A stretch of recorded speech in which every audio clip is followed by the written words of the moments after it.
Hey everyone, my name is Paul in Verum Togkill. I am a caster and host, and today I'm going to talk to you about how you can start your journey into the worlds of esports commentary. Now, a few days ago I asked on Twitter, I said, hey, if you've got questions about casting esports, about business, about the industry, just comment it. Let me know. What do you want to know? And a lot of questions came my way, and frankly, a lot of really good questions. Some of them ended up kind of boiling down to, how do I start casting? How do I get gigs? So how do I become an esports caster? And because that's something that you might feasibly type into a YouTube search bar, that's what I'm going to title this video. And that's going to sort of be the overarching sort of theme for this video. So let's get started. What's the best way to start getting into it? Are there any recommended / required majors for it? Talking about education as well. It's a good question. So with most things, I would say the easiest way to get into it is to just start doing it. When I made my first demo, I asked a friend of mine to co-cast with me, and I recorded over gameplay of myself. I observed it all myself, I recorded it, and that was my very first demo. Now, for more modern day expectations, there are probably a few more things you want to do. For instance, you probably want to demo and showcase your particular setup in terms of video and audio quality. So what you're seeing around me right now would be an example of mine. Because so many broadcasts are remote, there's a good expectation that you will be doing the broadcast from your home setup, which means this is a good opportunity to show exactly what you can do. I recommend doing probably about a 2-minute-ish pre-show to really show that off, as well as sort of set up whatever game you're going to be casting over top of. Now, this demo is what could potentially turn into a reel. The difference between a demo and a reel being that a demo is one singular game, and a reel would be an example of multiple highlights from across a bunch of different shows or events. This is something that you're going to be sending to tournament organizers to try and get gigs, so make sure that if you can, you put an extra little bit of polish into it. Look up some tutorials on YouTube and editing if you need to. I'm not going to go super in depth about audio and video setups. I talk a decent amount about that in my sort of esports broadcast video, and there's also a bunch of really good resources out there on beginner price-friendly streaming setups. I'll leave a link to one of those in the description as well. Now, once you have that demo, you're going to need to find tournaments to cast. So what I recommend doing, honestly, is just Googling it. Just Googling tournaments for the particular game that you're interested in. I guarantee, unless it's something super small and obscure, you're going to find something. And from there, just go into the Discord. Honestly, that's what I would do these days if I was getting started. Go into the Discord, find an admin, and very politely message them or at them if you need to. Hey, I would like to ask you a quick question. From there, just say, hey, I'm interested in casting your matches. This is who I am. I would love to work with you. And again, there's a chance they might say no. Oh, maybe we already have casters or something of that nature. In which case, I would just say, hey, cool. Here's my reel. If there are matches that aren't going to be covered on stream, I would love to, get permission to cast them myself. And I guarantee in almost all situations, unless there's some ridiculous sort of sponsor requirements, that the admin will very likely let you stream those.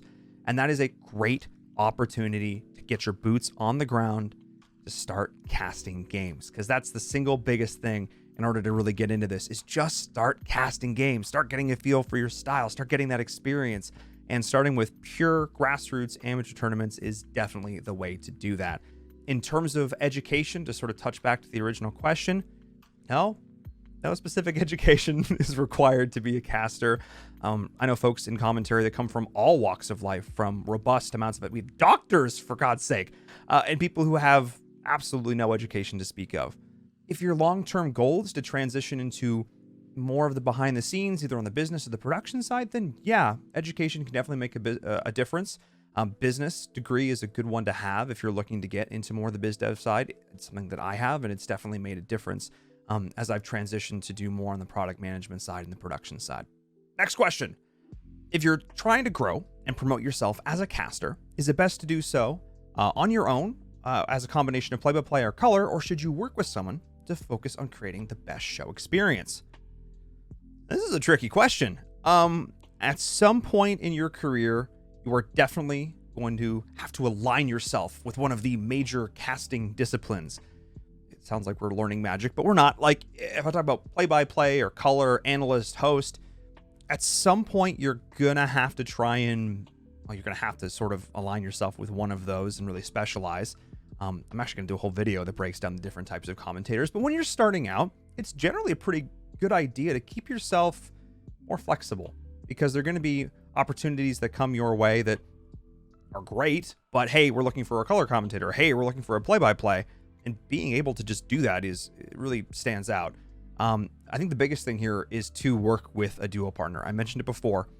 Having a duo when you're starting out is so important. Finding somebody that you can work with to build and grow and develop together is critical, because I've worked with some casters over the years who started solo casting and almost exclusively solo casting. And there are bad habits that you can develop if you are only solo casting, not listening being one of the biggest ones. The best casters are the best listeners. Being able to set up your co-caster, make them sound good.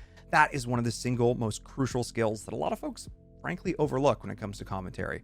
So having a dedicated duo right at the start will make a world of difference. Another personal recommendation I have, and again, this is personal, don't take this as a fact, is I recommend that most folks stay away from the traditional analyst role.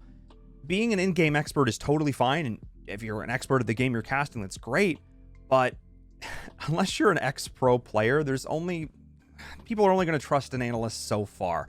And realistically, if somebody retires, a pro decides to retire from the game you're casting, and they decide they want to become a caster, they are going to bump you down the pecking order if they have any following to speak of whatsoever, if they decide they want to be an analyst. So I traditionally recommend folks focus more on the play-by-play and color roles, sort of the two main roles. Best and most important ways to network. Okay, first of all, good question. Networking's super tricky. It's a fine line between wanting to meet people and make really positive connections while also not being presumptuous or annoying, frankly. I think one of the best ways to network as an up-and-comer is to reach out to those people that you admire in the scene and ask for a little bit of advice. Hey, I'm an up-and-coming caster and I'm trying to improve X. Something very small and specific that you can ask for help with. A lot of folks that I know in the scene who are commentators, and something that I've done, we don't mind answering questions. If folks come to us and they're very polite and they have questions, usually more than happy to help. If the conversation evolves at all, maybe there's an opportunity for them to do some VOD review for you and help out on that regard. But again, start sort of one step at a time there.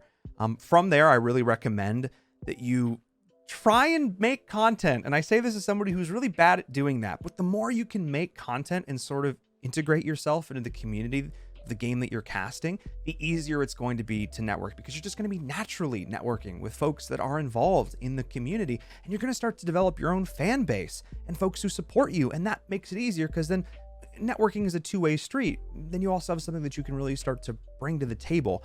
So having that fan base, making content, streaming your own personal gameplay, streaming additional games, that will really go a long way to help in the road to networking. And networking can definitely help you get bigger gigs down the road. Does your voice really matter? Like, is there a specific voice that you might hear and be like, nope, that's not the person, even though they might be decent at casting? I wish I had a more definitive answer to this question. In an ideal world, I would say no. I would say that your voice absolutely shouldn't matter. But if you run into someone who's doing casting for an event and your voice just happens to really irk them, there is a chance that it could disqualify you for that event.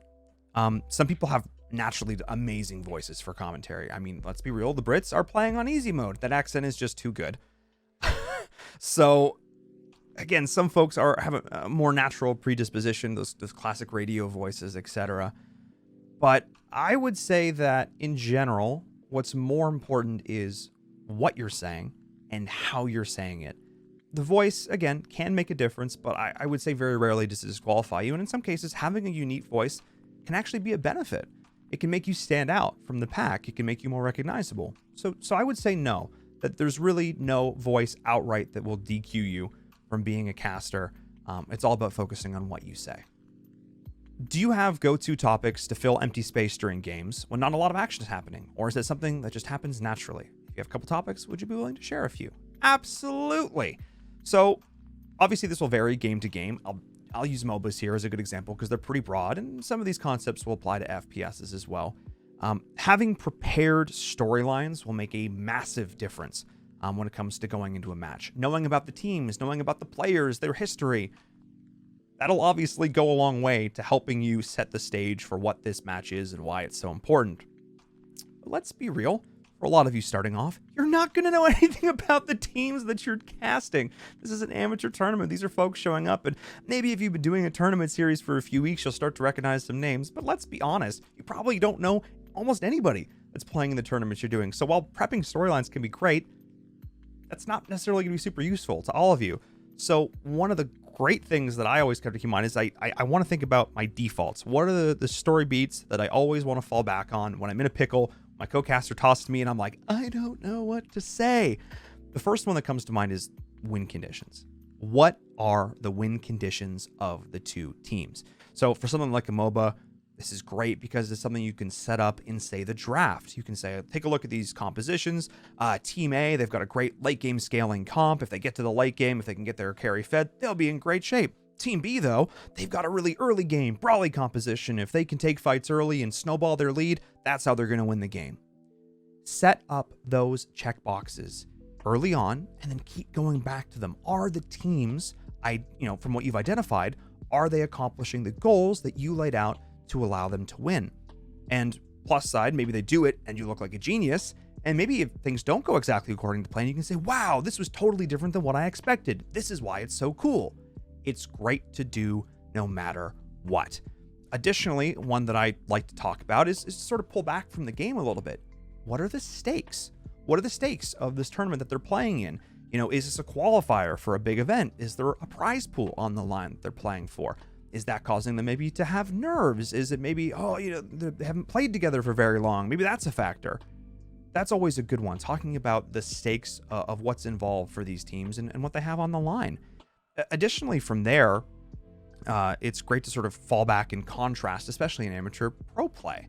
If the pro gameplay is something that you watch and consume a lot, and I recommend that it's something you do when you're trying to become an amateur caster, I think that's a great, parallel or a good comparison to make. Obviously, these players aren't going to play like pros, but that's not the point. The point is to look at how the general meta for the game is evolving and taking some cues from that and how it compares to this game here. Like, wow, this particular agent is very popular right now, but neither one of these teams is running it. I wonder why. I wonder how that'll affect gameplay. And again, the key here is to not to crap on any of the players because, they're doing something wrong. It's just, wow, this is a different take on it. Let's see how this ends up playing out. And again, if you can reference top teams and their strategies, really awesome players that people know and can relate to, that'll help draw and bring the bigger esports context back to the specific game that you're casting. And that's sort of the note I really want to finish up on, because commentary as a whole, at least in my eyes, is a lot about creating moments. And I remember looking back when I was a competitive player, how cool it felt to be casted and to have my gameplay complemented. I felt like I still remember some very specific moments when I was a competitive player. Wow, that was cool. Wow, they noticed that. I didn't think anybody would, I made this little play and that was really neat. One of your jobs as a commentator, especially in the amateur community, is to try and create these moments for the players, which is why, when possible, I try and position things in a more positive light. Now, I'm not saying that you can never criticize players, that players can do no wrong, but I say that in general, if you can, try and skew more on the side of positivity. And let's be real, if you're starting off in the AM scene, you are going to cast a lot of stomps. You are going to cast a lot of 15-2 or whatever the equivalent scoreline for your game will be. You're going to cast some blowouts. But rather than looking at it as, wow, this B team, they're getting absolutely wrecked. They're getting crapped on. They should be ashamed. No, don't do that, because players aren't going to want to come back. They have no incentive to get better. They're going to watch back the broadcast and go, oh my God, these casters just made fun of me. This feels awful. Instead, look at the other side of the coin. Wow, Team A, they've done a fantastic job on capitalizing on the small mistakes that their opponents are making. Wow, they've done a great job of holding on to this league. Wow, what a fantastic outplay. They are doing great.